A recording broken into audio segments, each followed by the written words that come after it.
Chase has some of the most popular credit cards, from the ease and simplicity of the earning potential to the low and no annual fee options, plus the ability to earn dynamic points, either for cashback or travel rewards. In this video, I'll show you how powerful and diverse these Chase points can be. I'll show you how it compares when using points in the Chase Travel Portal versus transferring out to Chase Transfer Partners. Some of this even shocked me, and these are real redemptions that I'm looking to make, which is the name of the game with my channel. I'm all about real experiences, cards I use, and redemptions that I make or that I'm hoping to make. So if you get any value here today, make sure you come along for the journey, the YouTube channel, not the actual trip that I'm looking to take. And if you have kids, a lot of this can be extra beneficial. A lot of people talk about aspirational travel, and many that actually make these things happen aren't doing so with kids. Whereas my mission is to involve the kids in as many trips as possible while taking a few trips with my wife so that we can laugh a bit and actually talk about how we've been on this journey together. For those that are unfamiliar with Chase and Ultimate Rewards, Chase is one of the main 6, including Amex, Capital One, Citi, Bilt, and Wells Fargo, where you can transfer points out to different hotel chains and airlines, and many times you get outsized value that way. And like most of us that love a great deal, I'm a huge fan of these award charts and sweet spots, mostly released by the airlines. But Hyatt Hotels does also have an award chart. And like most that are on Team Travel, I'm a huge fan of Chase and this dynamic Chase Ultimate Rewards ecosystem to help unlock incredible travel experiences. First, it was trips with some of my best friends, traveling all over Europe together, running with the bulls and crazy things like that. Also experiencing my first business class flights across the Atlantic, talk about a game changer. Then traveling with my wife, trying a bunch of different airlines, leveraging these amazing dynamic points to travel to places like Greece, Italy, Spain, Portugal, and others. Now it's mostly trips with my wife and my 2 kids, which is a very different experience and one that requires a lot of thought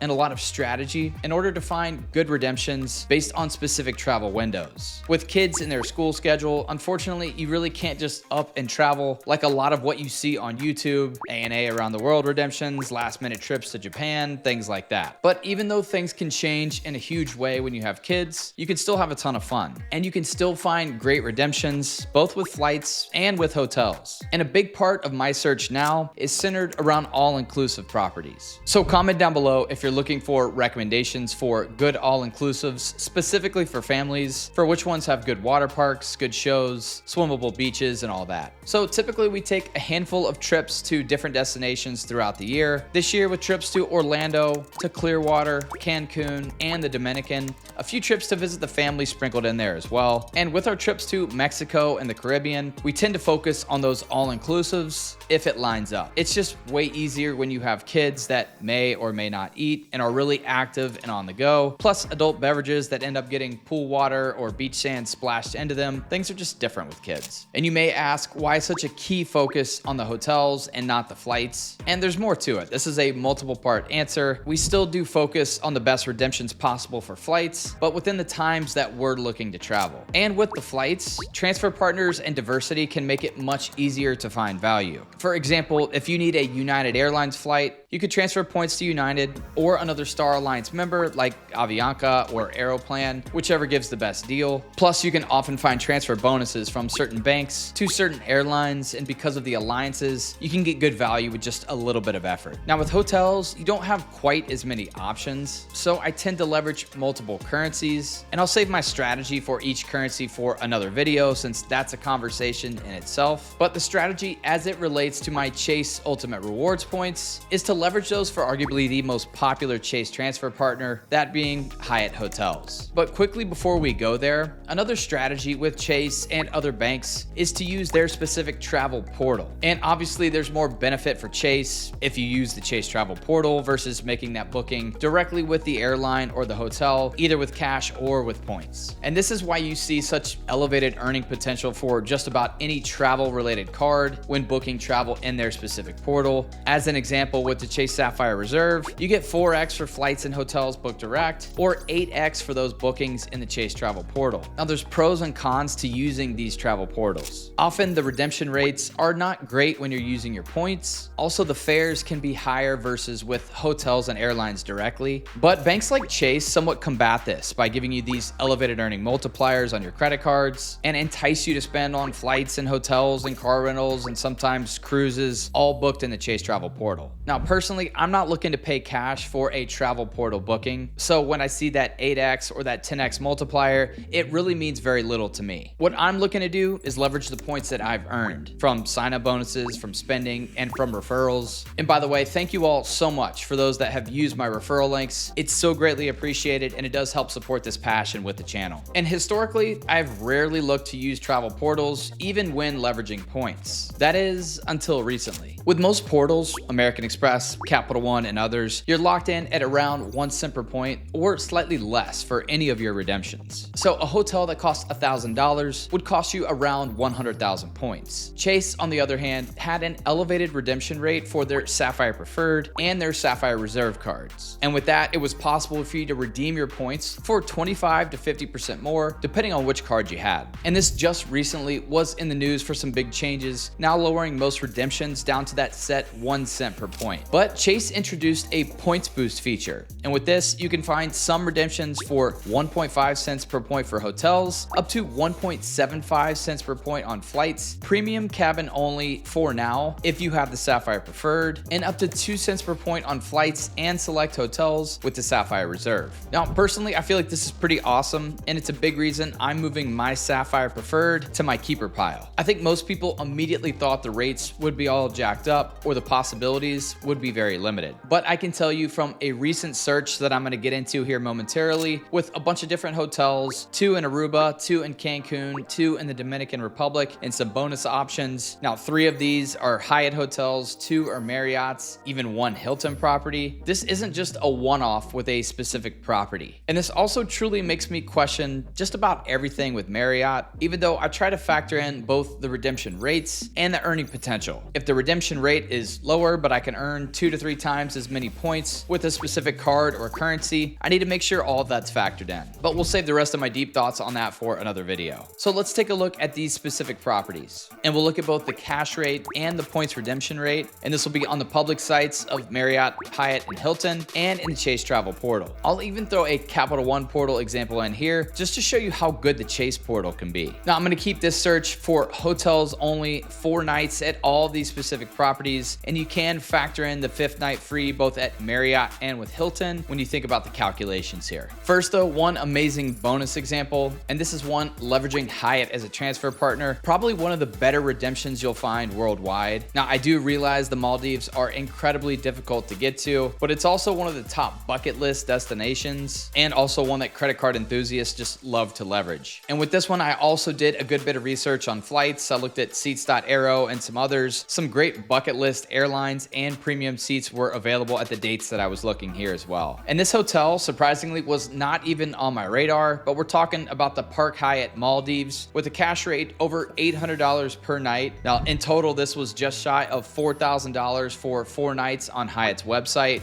or just 120,000 Hyatt points. Now, I did a triple take looking at this. This is over a 3 cent per point redemption, and I don't even really care about all that. It's the fact that it's only 30,000 Hyatt points per night. And this is for such a beautiful beach villa at what looks to be such an amazing property. Comment down below if you've experienced this property or any others in the Maldives that you want to share your thoughts around. Now, for contrast, it's nearly 330,000 Chase points in the Chase Travel Portal, so over 200,000 more points. Now, I may look at this one in a few years when I celebrate my 10-year wedding anniversary, definitely without the kids. But now to my more specific search. And the Hyatt hotels in this search are all preferred club room types. So not a standard room, which is what you would need with Marriott or with Hilton in order to do a straight up points redemption. So we've never been to the Dominican Republic, but I often hear about the beauty of the beaches and the above average service. What I really like about this is the swimmable beaches versus some of those in Cancun and Los Cabos. Plus, there's an abundance of hotel options with close proximity to the Punta Cana airport and a lot of all-inclusive options at that, which is always a plus when you're traveling with children.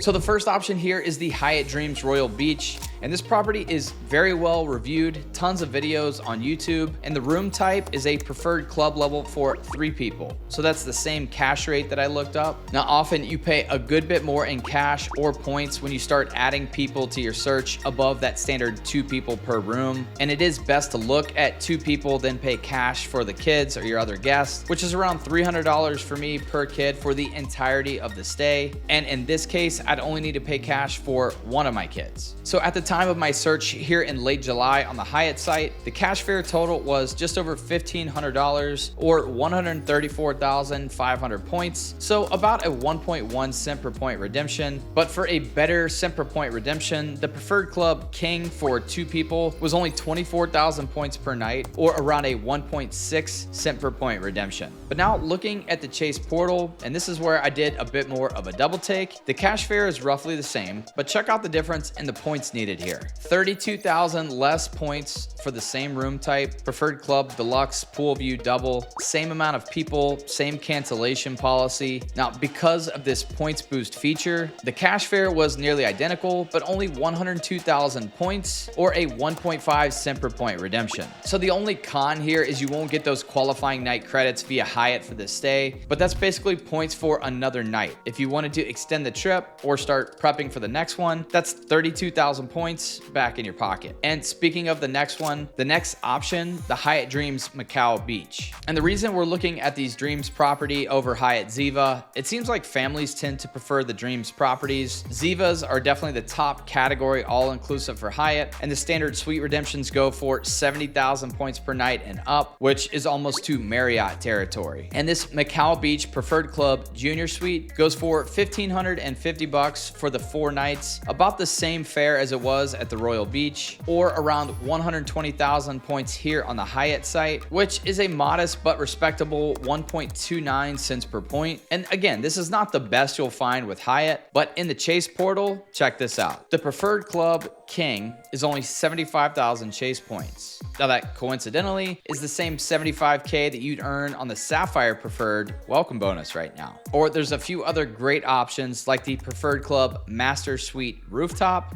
whatever that means. That one is only 114,000 points, and the cash fare for this room type on Hyatt's site is nearly $600 per night. And with the points boost in the portal, that's 1.5 cents per point, or if you factor in the cash fare on the Hyatt site, you're at over 2 cents per point. Now take that for what you will in terms of the cent per point redemptions, but those were great examples of using the Chase Travel Portal to your benefit. But now here's a bad example of utilizing the Chase Travel Portal. So let's look at the Hyatt Regency Aruba. First, we'll look on the Hyatt site at this Cana suite. It's an absurd $5,100 for 4 nights with the taxes and the resort fees, or 50,000 points per night, 200,000 in total for the 4 nights. And this redemption ends up being over 2.5 cents per point, but personally, I don't feel like this is a great use of your points. And when looking in the Chase portal, that cash fare is just under $5,700, but the points needed, 324,000 Chase points. So clearly this one is way cheaper on the Hyatt site versus the portal. So now let's take a look at a few Marriott options, and just know that Marriott points are not created or valued equally to Hyatt. The value of Marriott points is about half of the value of the Hyatt points on average, but here's a few options. First, looking at the Marriott Aruba Stellaris. This is a 2-queen room garden view on the Marriott site. The cash fare is around $3,000 in total, or 318,000 Marriott points plus $324. Now, for this same room type in the Chase Travel Portal, a $3,200 cash rate, so slightly more, but check this out, just under 193,000 Chase points plus $311. So a way better use of your points here, especially considering Marriott is a transfer partner of Chase. That would just be a terrible transfer. Even if you utilized a 50% transfer bonus, which there is one going on right now at the time of this recording through August 15th. In that case, it would take around 215,000 Chase points for that transfer. Still not a great use of points, but definitely better to leverage a transfer bonus like that. So now for another Marriott hotel. This one has a ton of reviews, a ton of videos on YouTube. Families seem to really enjoy it. I think it's mostly because of the location and the swimmability of the beaches. This one is the Planet Hollywood Cancun all-inclusive. Now, I do like this part of Cancun. I've stayed at a hotel up near this one. It's north of the hotel zone, a bit bit more protected from the waves and the sargassum. So first, on the Marriott website, just over $1,400 cash rate for the 4 nights, which is actually a pretty good cash rate for an all-inclusive. But the points needed, an astonishing 320,000 Marriott points. Now, this is even below Hilton's level in terms of the cent per point valuation.